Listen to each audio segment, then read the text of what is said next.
안녕하세요. 더피플랜트 에레디소입니다. 오늘은 많은 구독자분들이 문의 주셨던 알보 판매 방법에 대해서 한번 좀 얘기를 해보려고 그래요. 사실 이제 몬스테라 알보를 구입하시는 많은 분들이 나중에 이제 몬스테라 알보를 번식시켜서 그거를 이제 다시 재판매를 생각하고 있으시기 때문에 이제 좀 고가 식물이지만 구매를 하시는 분들이 많죠. 그래서 요번에 이제 알보 판매하는 방법들에 대해서 좀 이야기를 해보려고 합니다. 사실 우리가 이제 알보를 판매하는 그 곳들은 여러 군데가 있을 수 있는데 온라인을 통해서 보통 많이 판매를 하죠. 뭐 오프라인보다는 이제 온라인이 아무래도 구매자를 찾기도 훨씬 쉽고, 그 다음에 이제 넓은 범위의 이제 사람들한테 홍보를 할 수 있는 효과가 있기 때문에 이제 온라인 판매를 주로 하는데, 그 온라인 판매할 수 있는 것들 매체들에 한번 좀 이야기를 해보려고 그래요. 우리가 이제 온라인 판매를 하면 가장 먼저 떠오르는 게 이제 중고나라, 그리고 이제 당근마켓이 있겠죠. 중고나라와 당근마켓 같은 경우에는 이제 회원가입만 통해 가지고 손쉽게 이제 물건을 판매할 수 있는 장점이 있어요. 근데 이제 단점이 뭐냐면은, 사실 우리나라는 기본적으로 이제 온라인 판매를 할 때 일정 금액 이상 그리고 일정 건수 이상의 판매를 하면은 기본적으로 사업자 등록을 하고 세금을 내는 게 원칙입니다. 그래서 이제 요번에 좀 완화된 기준에 따르면은 금액 한도 같은 경우에는 8천만 원 이하까지 1년에, 그리고 50건 이하로 판매를 할 때에는 사업자 등록을 하지 않아도 되는 걸로 되어 있습니다. 하지만 그 이상 판매를 할 때에는 사업자 등록을 하고 그 다음에 이제 세금을 내야 되는 거죠. 또 통신판매업도 등록을 하고요. 요거에 관한 거는 제가 이제 뒷부분에서 다시 좀 자세히 설명을 드릴 거고, 그래서 중고나라나 당근마켓을 통해 가지고 이제 물건을 판매하는 거는 간편하고 쉽지만 구매자들한테 신뢰를 주기가 힘들어요. 아무래도 이제 중고나라나 당근마켓 같은 경우에는 이제 일회성 판매에 끝일 확률도 높고, 아니면 여러 번 판매를 한다고 해도 이제 구매자들한테 신뢰를 받기가 좀 힘든 부분이 있죠. 물론 직거래를 한다고 해도 식물 같은 경우에는 사실 이제 식물의 상태를 식물을 받는 그 자리에서 바로 확인하기가 힘들고, 며칠 뒤에 이제 식물이 약화되는 경우들도 있기 때문에 사람들이 좀 이제 신뢰가 가는 어떤 정식 매장이나 마켓, 아니면 온라인 마켓이라도 있는 곳에서 이제 식물을 구매하고 싶어 하기 때문에 그런 부분에서 이제 신뢰를 주기가 힘들다는 단점이 있습니다.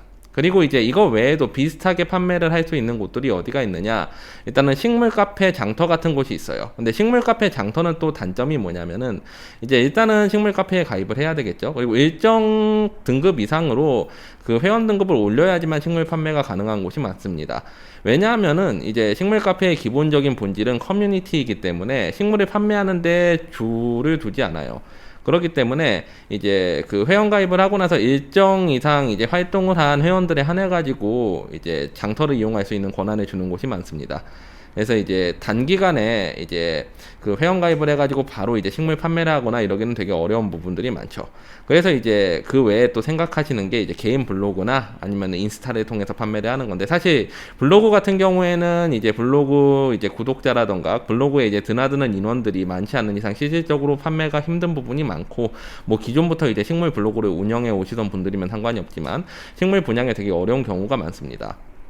인스타 같은 경우에도 이제 블로그보다는 상대적으로 좀 키우기 쉬운 것 같아요, 요즘은 이제 인스타 같은 경우에는. 근데 인스타 같은 경우에도 이제 어느 정도 자기 식물들의 사진을 평상시에 올리고 희귀식물 사진들도 올리면서 어느 정도 이제 팔로워를 보유한 분들에 한해서 이제 그걸 통해서 판매가 가능하기 때문에 이제 제한되는 점이 많죠. 그나마 이제 그 인스타 같은 경우는 좀 좋은 점은 뭐냐면, 인스타 광고를 띄울 수 있어요. 금액을 어느 정도 내면은 인스타에서 이제 저의 이제 피드를 띄워주는 경우들이 있습니다, 광고로서.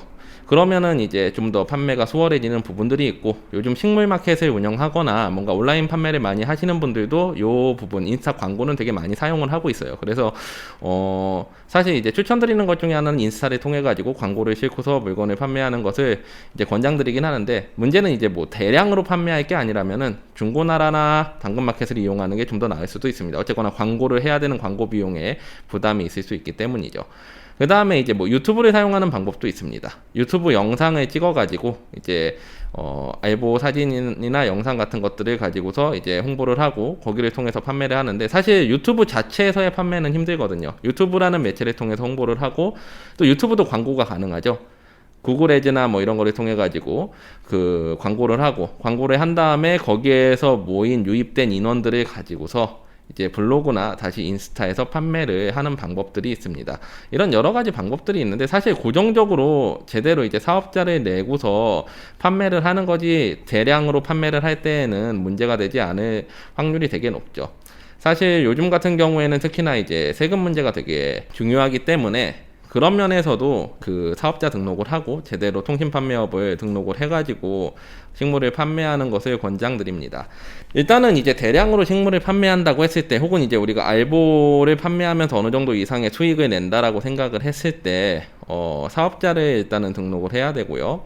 그 방법에 대해서 좀 얘기를 해보려고 그러는데, 일단 사업자를 등록하면 좋은 점은 뭐냐면은 뭐 네이버의 스마트 스토어라던가 아니면 쿠팡 같은 어떤 온라인 통신 판매 그 사이트에 그 입점을 할 수가 있습니다. 입점을 해서 거기에서 이제 검색을 통해서 유입되는 인원들을 자기 이제 고객으로 받아들일 수 있는 장점이 있죠.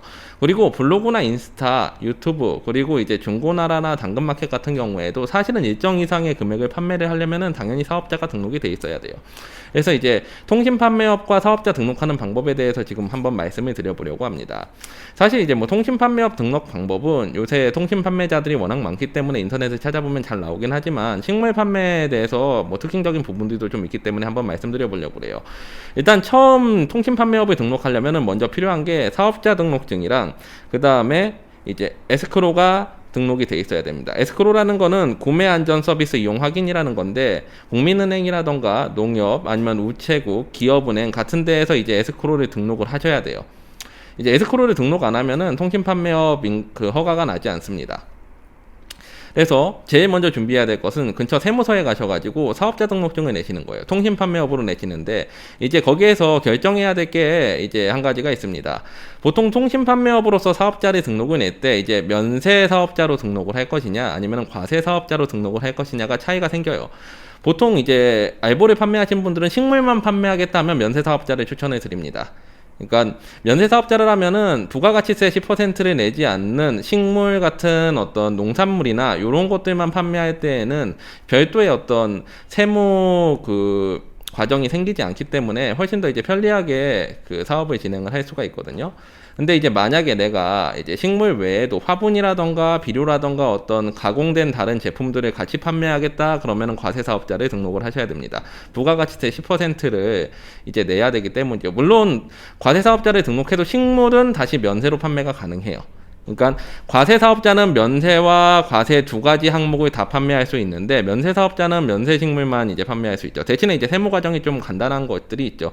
면세 사업자 같은 경우에는 실질적으로 기장이나 이런 의무가 없고 그냥 나중에 신고만 하면 돼요. 이제 종합소득세 신고 기간에 내가 이만큼을 벌었다라고 신고를 하게 되고, 그렇기 때문에 이제 식물 자체는 세금이 붙지 않죠. 다만 이제 소득세에서 세금이 나갑니다. 그 다음에 이제 사업자를 등록하고 나면은 은행에 찾아가셔서 이제 그 사업자 그 등록증을 가지고서 통장을 개설하면 됩니다. 사업자 통장을 개설하시는데 거기에다 이제 에스크로 신청을 하셔야 돼요. 통신 판매업을 하려면 에스크로, 즉 그 구매 안전 서비스 이용 확인을 이제 거기에서 신청을 하고 그 확인서를 받으시면 됩니다. 그래서 사업자 등록증과 이제 에스크로를 받으시면은 그 다음에 이제 그 신분증을 가지고서 근처 시청을 찾아가시면 돼요. 보통 이제 시청에서 이 관련 부서를 문의하시면은 이제 그 관련 부서를 알려줍니다. 통신 판매업을 관련하는 부서가 어딘지 문의하신 다음에 그 부서에 찾아가셔가지고 아까 말한 세 가지 서류, 사업자 등록증, 에스크로, 그 다음에 신분증을 제출하시면은 거기에서 이제 통신 판매업 허가증을 내주고, 그 다음에 이제 며칠 후에 찾으러 오라고 합니다. 허가증을. 그러면은 이제 그거를 받아가지고 통신 판매업을 시작을 하시면 됩니다.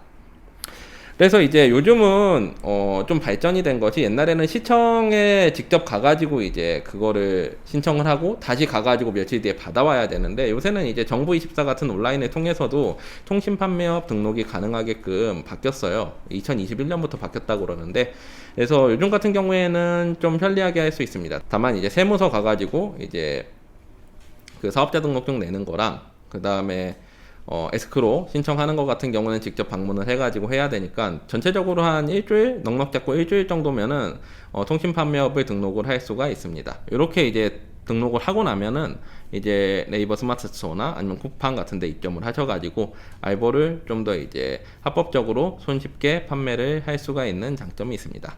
그래서 여기까지 오늘 이제 알보를 판매할 수 있는 방법들에 대해서 한번 쭉 정리를 해봤는데요. 사실 요즘 보면은 이제 알보 판매하시는 분들이 워낙 많고, 알보 자체가 하나의 어떤 시장으로서 형성이 되고 있는 것 같아서 이제 좀 더 뭐랄까 체계화된 시장 형태가 나타날 수 있으면 좋지 않을까 하는 생각도 한번 해보고 있습니다. 사실 요즘 같은 경우에는 이제 네이버 스마트 스토어나 쿠팡 같은 거 제외하고도 이제 식물 전용 이제 플랫폼들이 생기긴 했어요. 판매 플랫폼인 예를 들면 심폴이라던가 온풀 같은 그런 사이트들에서 판매를 하고 있는데, 사실 이 사이트들이 네이버랑 연동이 되기 때문에, 그리고 사실 거기 들어가서 검색하는 것보다도 네이버 자체에서 이제 검색하는 인구들이 더 많기 때문에 사실 요 그 플랫폼들이 사용하는데 메리트는 크게 없다라고 생각이 돼요. 사실 이제 네이버에서 등록을 해가지고 네이버 스마트 스토어에 등록해서 상품을 올리면 어차피 이제 심폴이나 온풀 같은 거랑 크게 차이가 없이 상단에 노출이 되기 때문에 사실 이제 뭐 네이버 스마트 스토어 정도를 사용하는 게 가장 좋은 방법이 아닐까 하는 생각이 듭니다. 여기까지 이제 오늘 알보 판매 방법에 대해서 한번 얘기해 봤고요. 영상 재밌게 보셨다면 구독, 좋아요, 알림 설정까지 해주시면 감사하겠습니다.